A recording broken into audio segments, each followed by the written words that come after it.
بسم اللہ الرحمن الرحیم۔ جو 11 شعبان سے 15 شعبان تک یہ سورت پڑھے گا اس کے 100 سال کے گناہ معاف ہوں گے، اسے 100 سال کی عبادت کا ثواب ملے گا، 100 سال کے قضا نمازیں معاف ہوں گی اور 100 سال تک بیماری نہیں لگے گی انشاءاللہ۔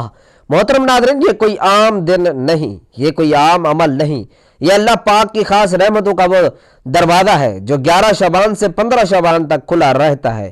اگر کوئی بندہ ان دنوں کو پہچان لے، ان کی قدر کر لے اور اخلاص کے ساتھ اللہ کی طرف متوجہ ہو جائے تو اس کی پوری زندگی بدل سکتی ہے۔ یہ وہ ایام ہے جن میں اعمال اٹھائے جاتے ہیں، فیصلے ہوتے ہیں اور تقدیریں لکھی جاتی ہیں۔ محترم ناظرین، 11 شعبان سے 15 شعبان تک کا یہ وقت دراصل پوری زندگی کا رخ بدلنے کا وقت ہے۔ یہ وہ دن ہے جن میں اللہ پاک اپنے بندوں کو آواز دیتا ہے۔ کوئی مغفرت مانگنے والا، کوئی رزق میں برکت چاہنے والا، کوئی ہے بیماری سے شفا مانگنے والا، کوئی ہے جس کی زندگی مسائل میں گھری ہوئی ہے اور وہ چاہتا ہے کہ اس کا مقدر بدل جائے۔ تو ناظرین، یہی وہ دن ہے، یہی وہ راتیں ہیں جن میں اللہ پاک اپنے بندوں کی تقدیروں میں تبدیلی فرماتا ہے۔ ناظرین محترم، اگر ہم 15 شعبان کی حقیقت کو سمجھ لیں تو ہمیں اندازہ ہو جائے کہ 11 شعبان سے 15 شعبان تک کی تیاری کیوں ضروری ہے۔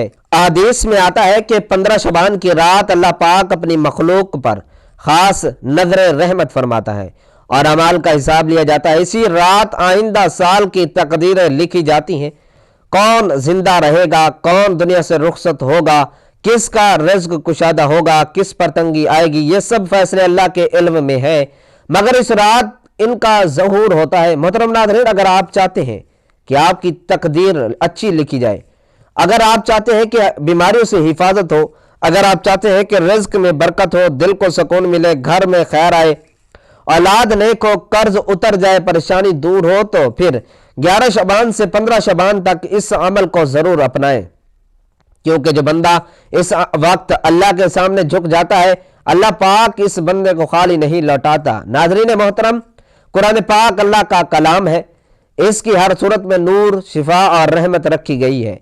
قرآن کی بعض صورتیں ایسی ہیں جو تھوڑی سی ہیں مگر ان کا اجر بہت زیادہ ہے۔ انہی میں سورۃ الاخلاص ہے، جس کے بارے میں نبی کریم صلی اللہ علیہ وآلہ وسلم نے فرمایا کہ یہ قرآن کی 1/3 کے برابر ہے۔ یہ سورت توحید کا اعلان ہے، یہ اللہ کی وحدانیت کا بیان ہے اور یہی وہ بنیاد ہے جس پر ایمان قائم ہوتا ہے۔ محترم ناظرین، یہی وہ مبارک صورت ہے جس کے ذریعے بندہ اپنے رب کی پہچان حاصل کرتا ہے۔ یہی وہ کلام ہے جو دلوں کو شرک کی تاریکی سے نکال کر توحید کے نور میں لے آتا ہے۔ یہی وہ پیغام ہے جو انسان کو یاد دلاتا ہے کہ نہ کوئی مشکل کشا ہے، نہ کوئی حاجت روا ہے، نہ کوئی مالک ہے، نہ کوئی رازق ہے، نہ کوئی شافی ہے، مگر صرف اللہ واحد لا شریک کے سوا۔ یہ صورت بندے کے ایمان کو مضبوط کرتی ہے، اس کے یقین کو تازہ کرتی ہے اور اس کے دل کو اللہ کی طرف جھکا دیتی ہے۔ یہی وجہ ہے کہ نبی کریم صلی اللہ علیہ وآلہ وسلم نے اس کی عظمت کو بیان فرمایا اور قرآن کے 1/3 کے برابر قرار دیا، کیونکہ قرآن کا اصل پیغام توحید ہے۔ محترم ناظرین، ماہ شعبان وہ بابرکت مہینہ ہے جو رجب اور رمضان کے درمیان آتا ہے۔ یہ وہ مہینہ ہے جس میں غفلت کرنے والے بھی متوجہ ہو جاتے ہیں اور عبادت کرنے والے اپنی عبادت میں مزید اضافہ کر لیتے ہیں۔ یہ وہ مہینہ ہے جس کے بارے میں نبی کریم صلی اللہ علیہ وآلہ وسلم نے خاص دعا فرمائی کہ اے اللہ، ہمارے لیے رجب اور شعبان میں برکت عطا فرما اور ہمیں رمضان تک پہنچا دے۔ یہ وہ مہینہ ہے جس میں اللہ پاک کی رحمتوں کے دروازے کھل جاتے ہیں، مغفرت کی ہوائیں چلتی ہیں اور بندوں کے اعمال اللہ کی بارگاہ میں پیش کیے جاتے ہیں۔ ناظرین محترم، حضرت اسامہ بن زید رضی اللہ تعالیٰ عنہ فرماتے ہیں کہ میں نے عرض کیا، یا رسول اللہ صلی اللہ علیہ وآلہ وسلم، میں نے آپ کو شعبان کے مہینے میں جتنے روزے رکھتے دیکھا کسی اور مہینے میں نہیں دیکھا۔ تو آپ صلی اللہ علیہ وآلہ وسلم نے فرمایا، یہ وہ مہینہ ہے جس میں لوگوں کے اعمال رب العالمین کے حضور پیش کیے جاتے ہیں اور میں چاہتا ہوں کہ میرے اعمال روزے کی حالت میں پیش ہوں۔ اس سے اندازہ لگایا جا سکتا ہے کہ یہ مہینہ کس قدر عظیم ہے، کس قدر قیمتی اور کس قدر اہم ہے۔ محترم ناظرین، ماہ شعبان دراصل رمضان کی تیاری کا مہینہ ہے۔ جیسے کسان فصل کاٹنے سے پہلے زمین کو تیار کرتا ہے، ایسے ہی مومن رمضان سے پہلے اپنے دل کو تیار کرتا ہے، اپنے گناہوں پر ندامت کرتا ہے، اپنے رب کی طرف رجوع کرتا ہے، استغفار کرتا ہے، توبہ کرتا ہے، قرآن سے تعلق مضبوط کرتا ہے، تاکہ جب رمضان آئے تو وہ پہلے سے آمادہ ہو چکا ہو۔ ناظرین محترم، 15 شعبان کی رات کو خاص اہمیت حاصل ہے۔ اس رات کو اللہ پاک کی خاص رحمت نازل ہوتی ہے اور مخلوق پر نظر رحمت فرمائی جاتی ہے۔ نبی کریم صلی اللہ علیہ وآلہ وسلم نے فرمایا کہ اللہ تعالیٰ شعبان کے نصف شب میں اپنی مخلوق پر نظر رحمت فرماتا ہے اور سب کو بخش دیتا ہے سوائے مشرک اور دل میں بغض رکھنے والے کے۔ اس سے معلوم ہوتا ہے کہ یہ رات مغفرت کی رات ہے، رحمت کی رات ہے اور رجوع اللہ کی رات ہے۔ محترم ناظرین، بعض روایات میں آتا ہے کہ اس رات آئندہ سال کے فیصلے ظاہر کیے جاتے ہیں۔ کسی کا رزق کشادہ ہوگا، کسی پر تنگی آئے گی، کون زندہ رہے گا، کون دنیا سے رخصت ہوگا، یہ سب اللہ کریم کے علم میں پہلے سے ہے، مگر اس رات ان کا ظہور ہوتا ہے۔ اس لیے جو بندہ چاہتا ہے کہ اس کی تقدیر اچھی ہو، اس کا انجام بہتر ہو، اس کا رزق کشادہ ہو، اس کی بیماری دور ہو، اس کی پریشانی ختم ہو، تو اسے چاہیے کہ وہ 11 شعبان سے 15 شعبان تک اللہ کے سامنے جھک جائے۔ ناظرین محترم، قرآن مجید کے بارے میں اللہ پاک فرماتا ہے کہ یہ قرآن اللہ کی امانت ہے، رحمت ہے اور شفا ہے۔ مومنوں کے لیے یہ وہ کتاب ہے جو دلوں کو زندہ کرتی ہے، آنکھوں کو روشنی دیتی ہے اور زندگی کو مقصد عطا کرتی ہے۔ جو بندہ قرآن سے جڑ جاتا ہے وہ کبھی گمراہ نہیں ہوتا، اور جو قرآن سے دور ہو جاتا ہے وہ بھٹک جاتا ہے۔ محترم ناظرین، شعبان کا مہینہ ہمیں سکھاتا ہے کہ رمضان سے پہلے اپنے دلوں کو صاف کرو، اپنے گناہوں سے توبہ کرو، اپنے رب کو راضی کرو، اپنے رشتوں کو درست کرو، دلوں سے بغض نکالو، حسد چھوڑو، کینہ چھوڑو، کیونکہ جو دل صاف نہیں کرتا وہ رحمت کا حقدار نہیں بنتا۔ ناظرین محترم، اللہ پاک فرماتا ہے کہ میں اپنے بندوں کے بہت قریب ہوں، جب وہ مجھے پکارتے ہیں تو میں ان کی دعا قبول کرتا ہوں۔ یہ مہینہ دعا کا مہینہ ہے، رجوع کا مہینہ ہے، گریہ وزاری کا مہینہ ہے۔ اگر کوئی بندہ ان دنوں میں سچے دل سے رو لے تو اللہ پاک اس کی قسمت بدل دیتا ہے۔ محترم ناظرین، دعا مومن کا ہتھیار ہے، دعا عبادت ہے اور دعا اللہ کے نزدیک بہت محبوب عمل ہے۔ نبی کریم صلی اللہ علیہ وآلہ وسلم نے فرمایا دعا ہی عبادت ہے، اور فرمایا اللہ کے نزدیک دعا سے بڑھ کر کوئی چیز زیادہ قابل عزت نہیں۔ ناظرین محترم، اگر کوئی چاہتا ہے کہ اس کے گناہ معاف ہوں، اس کی زندگی میں آسانی آئے، اس کے گھر میں سکون آئے، اس کے بچوں میں فرما برداری آئے، اس کے رزق میں برکت ہو، تو اسے چاہیے کہ ان مبارک دنوں کو غنیمت جانے، کیونکہ یہ سال میں ایک بار آتے ہیں اور پھر چلے جاتے ہیں۔ محترم ناظرین، یہ وہ دن ہیں جن میں تھوڑا سا عمل بہت زیادہ اجر بن جاتا ہے۔ یہ وہ راتیں ہیں جن میں آنسو کی قدر بڑھ جاتی ہے۔ یہ وہ لمحہ ہے جن میں رب کی رحمت قریب ہوتی ہے۔ بس شرط یہ ہے کہ بندہ سچے دل سے جھکے اور اپنے رب کو پکارے۔ ناظرین محترم، جو بندہ اللہ کے سامنے عاجزی اختیار کرتا ہے، اللہ اسے سربلندی عطا فرماتا ہے۔ جو اللہ سے مانگتا ہے اللہ اسے عطا فرماتا ہے۔ جو اللہ پر توکل کرتا ہے اللہ اسے کافی ہو جاتا ہے، اور جو اللہ کے در پر آتا ہے وہ کبھی محروم نہیں لوٹتا۔ محترم ناظرین، آج اگر آپ اپنے ارد گرد دیکھیں تو ہر گھر میں کوئی نہ کوئی پریشانی ضرور نظر آتی ہے۔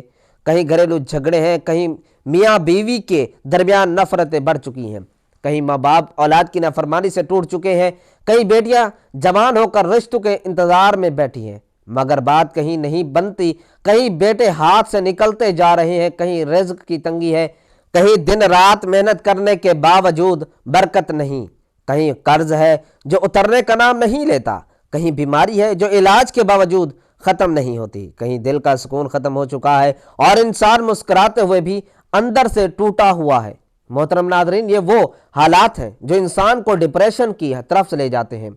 مایوسی دل میں گھر کر لیتی ہے، نیند اڑ جاتی ہے، دل گھبراتا ہے اور انسان یہ سوچنے لگتا ہے کہ شاید اب اس کی دعا قبول ہی نہیں ہوگی۔ مگر یاد رکھیں، یہ شیطان کا سب سے بڑا وار ہے کہ وہ بندے کو اللہ کی رحمت سے مایوس کر دیتا ہے۔ حالانکہ اللہ پاک فرماتا ہے کہ میری رحمت سے نا امید نہ ہو، بے شک میں تمام گناہوں کو معاف کرنے والا ہوں۔ ناظرین، اگر گھریلو جھگڑے بڑھ گئے ہیں، اگر بات بات پر لڑائی ہو جاتی ہو، اگر دل میں سختی آ گئی ہو، تو سمجھ لیں کہ ہمیں اللہ کی طرف لوٹنے کی ضرورت ہے، کیونکہ دل کو جوڑنے والا صرف اللہ ہے۔ قرآن مجید میں فرمایا گیا کہ اگر اللہ چاہتا تو تمہارے دلوں کو جوڑ دیتا، بے شک وہ دلوں کو پھرنے والا ہے۔ اس لیے جب دل بگڑ جائیں تو انسان کے در پر نہیں بلکہ اللہ کے در پر جانا چاہیے۔ محترم ناظرین، وہ بیٹیاں جو رشتوں کے انتظار میں بیٹھی ہیں، ماں باپ کی آنکھوں میں آنسو ہیں، دعائیں ہیں مگر دروازے بند نظر آتے ہیں، یاد رکھیں رزق کی طرح نکاح بھی اللہ کے ہاتھ میں ہے۔ جس کا رشتہ جہاں لکھا ہوتا ہے وہ وہیں جا کر ٹھہرتا ہے، بس شرط یہ ہے کہ بندہ اللہ سے جڑ جائے، کیونکہ اللہ پاک فرماتا ہے کہ وہی ہے جو بے سہاروں کو سہارا دیتا ہے، وہی ہے جو غیب سے مدد فرماتا ہے۔ ناظرین محترم، نافرمان اولاد والدین کے لیے سب سے بڑا امتحان ہوتی ہے، دل جلتا ہے، آنکھیں نم ہوتی ہیں اور ماں باپ یہ سوچنے لگتے ہیں کہ ہم نے کہاں کمی کی، مگر یاد رکھیں ہدایت اللہ کے ہاتھ میں ہے۔ حضرت نوح علیہ السلام کا بیٹا بھی نافرمان تھا مگر وہ نبی تھے۔ اس سے ہمیں سبق ملتا ہے کہ کوشش ہماری دعا اور نتیجہ اللہ کے اختیار میں ہے، اس لیے مایوس نہ ہو بلکہ ان بابرکت دنوں میں اپنی اولاد کے لیے گڑ گڑا کر دعا کریں۔ محترم ناظرین، رزق کی تنگی آج ہر دوسرے گھر کا مسئلہ ہے۔ لوگ کہتے ہیں کہ محنت بھی ہے مگر برکت نہیں، دن رات کام ہے مگر ہاتھ خالی ہے۔ قرآن مجید میں اللہ پاک فرماتے ہیں کہ اگر تم شکر کرو گے تو میں تمہیں اور دوں گا، اور فرمایا جو اللہ سے ڈرتا ہے اللہ اس کے لیے نکلنے کا راستہ بنا دیتا ہے اور اسے وہاں سے رزق دیتا ہے جہاں سے اسے گمان بھی نہیں ہوتا۔ ناظرین محترم، بیماری ایک ایسا امتحان ہے جو انسان کو اندر سے جوڑ دیتا ہے، دوا علاج سب ہو جاتا ہے مگر شفا نہیں ملتی۔ یاد رکھیں شفا صرف اللہ کے ہاتھ میں ہے۔ قرآن میں فرمایا گیا جب میں بیمار ہوتا ہوں تو وہی مجھے شفا دیتا ہے، اس لیے بیماری میں اللہ سے تعلق اور مضبوط کر لینا چاہیے۔ محترم ناظرین، یہ تمام پریشانیاں اس بات کی علامت ہے کہ ہمیں اپنے رب کی طرف لوٹنے کی ضرورت ہے، اور شعبان کا مہینہ اسی واپسی کا مہینہ ہے۔ یہی وہ وقت ہے جب اللہ پاک اپنے بندوں کو سنبھلنے کا موقع دیتا ہے، یہی وہ دن ہے جس میں تھوڑا سا عمل بڑی سے بڑی مصیبتوں کو ٹال دیتا ہے۔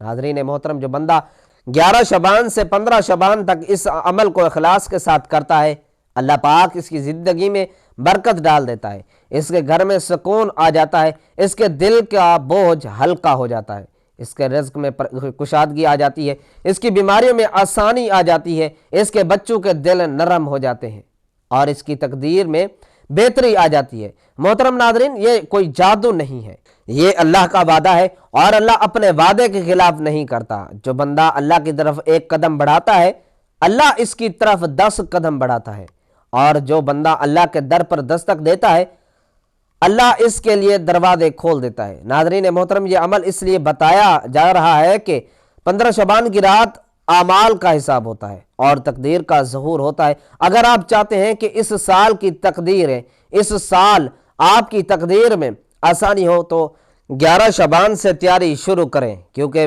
بغیر تیاری کے کامیابی نہیں ملتی۔ محترم ناظرین، یہ دن خاص ہے، یہ راتیں قیمتی ہیں، جو گزر گئی وہ واپس نہیں آئیں گی، اس لیے ان دنوں کو ضائع نہ کریں، کیونکہ ہو سکتا ہے کہ اگلا شعبان ہمیں نصیب ہی نہ ہو۔ ناظرین محترم، اللہ پاک ہمیں ان بابرکت دنوں کی قدر کرنے کی توفیق عطا فرمائے، ہمیں اپنی رحمت سے نوازے اور ہمیں ان لوگوں میں شامل کر لے جن کی تقدیر میں خیر ہی خیر لکھی جاتی ہے۔ محترم ناظرین، اب میں آپ کو 11 شعبان سے 15 شعبان تک کا وہ بابرکت عمل بتاؤں گا جس کو اگر آپ نے یقین کے ساتھ کر لیا تو اللہ پاک کی رحمت کے دروازے آپ پر کھل جائیں گے۔ شرط صرف ایک ہے کہ باوضو ہو، شکر کریں اور دل میں کوئی شک نہ رکھیں۔ سب سے پہلے آپ نے درود پاک پڑھنا ہے، ایک مرتبہ درود پاک پڑھیں۔ درود پاک پڑھنے کی فضیلت یہ ہے کہ یہ دعا کی قبولیت کی کنجی ہے، یہ دل کی زنگ کو صاف کرتا ہے اور نبی کریم صلی اللہ علیہ وآلہ وسلم کی شفاعت کو قریب کرتا ہے۔ درود پاک پڑھنے کے بعد آپ نے کلمہ طیبہ لا الہ الا اللہ محمد الرسول اللہ 100 مرتبہ پڑھنا ہے، یعنی ایک مکمل تسبیح پڑھنی ہے۔ اس کلمے کی فضیلت یہ ہے کہ یہ ایمان کی جان ہے، یہ گناہوں کو جلا دیتی ہے، یہ دل کو زندہ کرتا ہے اور بندے کو اللہ کے قریب لے جاتا ہے۔ اس کے بعد آپ نے سورۃ الاخلاص 3 مرتبہ پڑھنی ہے۔ سورۃ الاخلاص پڑھنے کی فضیلت یہ ہے کہ یہ اللہ کی وحدانیت کا اعلان ہے، یہ قبر کے عذاب سے حفاظت کا ذریعہ بنتی ہے، یہ رزق میں برکت کا سبب بنتی ہے اور یہ بندے کے حق میں اللہ کے سامنے سفارش کرتی ہے۔ سورۃ الاخلاص، قل هو اللہ احد اللہ الصمد لم یلد ولم یولد ولم یکن لہ کفوا احد۔ اس کے بعد آپ نے استغفر اللہ ربی من کل ذنب واتوب الیہ 100 مرتبہ پڑھنا ہے۔ استغفار کی فضیلت یہ ہے کہ اس سے آسمان سے رحمتیں نازل ہوتی ہیں، زمین سے برکتیں نکلتی ہیں، رزق کے بند دروازے کھل جاتے ہیں اور بندے کے گناہ معاف ہو جاتے ہیں۔ محترم ناظرین، یہ عمل آپ کو 11 شعبان سے 15 شعبان تک روزانہ کرنا ہے، کیونکہ یہی وہ دن ہے جن میں تقدیر لکھی جاتی ہے۔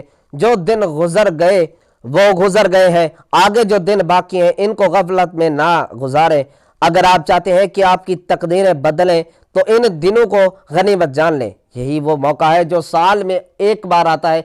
ناظرین محترم، نبی کریم صلی اللہ علیہ وآلہ وسلم شعبان کے مہینے میں کثرت سے عبادت فرمایا کرتے تھے، حتیٰ کہ صحابہ کرام کو محسوس ہوتا کہ آپ صلی اللہ علیہ وآلہ وسلم پورا شعبان روزے سے گزارتے ہیں۔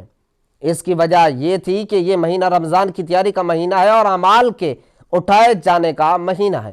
محترم ناظرین، 15 شعبان کی رات کو اللہ پاک کی خاص رحمتیں نازل ہوتی ہیں، مگر یاد رکھیں جو بندہ 11 شعبان سے تیاری کرتا ہے وہی 15 شعبان کی رات کا اصل فائدہ اٹھاتا ہے۔ اچانک ایک رات میں سب کچھ نہیں ملتا، بلکہ مسلسل عاجزی اور بندگی سے اللہ پاک راضی ہوتا ہے۔ ناظرین محترم، یہ عمل کوئی مشکل عمل نہیں، 5 سے 7 منٹ میں ہو جاتا ہے، مگر اس کا اجر 100 سال کی عبادت کے برابر ہے۔ اس کا اجر 100 سال کے گناہوں کی معافی ہے اور 100 سال تک بیماری سے حفاظت ہے، مگر شرط یہ ہے کہ یقین ہو۔